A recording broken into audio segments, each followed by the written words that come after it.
In today's video, I'm going to teach you how to add a countdown timer using OBS Studio. If you want to make your live stream, event, or recording look more polished, adding a countdown timer is a simple and effective touch. It can help your audience know when you're about to begin, and it also gives your scene a more professional feel. In this walkthrough, I'll show you how to do it directly inside OBS Studio using a browser source. First, open your OBS Studio app. Make sure you're in the scene where you want the countdown timer to appear.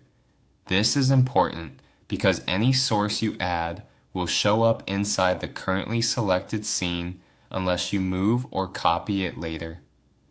Once OBS Studio is open, go to the Sources panel. This is the section where you manage all the visual elements that appear in your scene, such as images, webcams, text, and browser-based content. Since a countdown timer can be loaded from a website, this is where we'll add it. In the Sources area, click the plus button to add a new source. This opens the list of source types available in OBS. From that list, select Browser.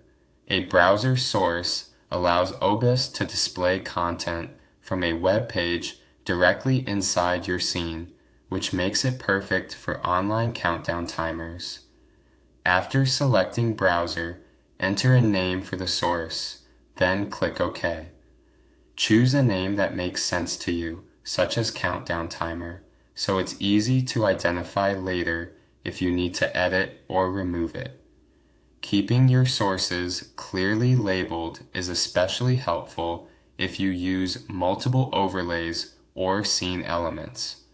Next, enter the URL for your preferred online countdown timer. This is the web address of the timer page you want OBS to display. Make sure you're using a timer that looks the way you want on screen, since OBS will capture the browser content as it appears from that link. If needed, you can test the timer in a regular web browser first to confirm it works properly before pasting the URL into OBS. Once the URL is entered, click OK. OBS will then load the timer into your scene as a browser source. From there, you can position it anywhere you like on the canvas and resize it to fit your layout.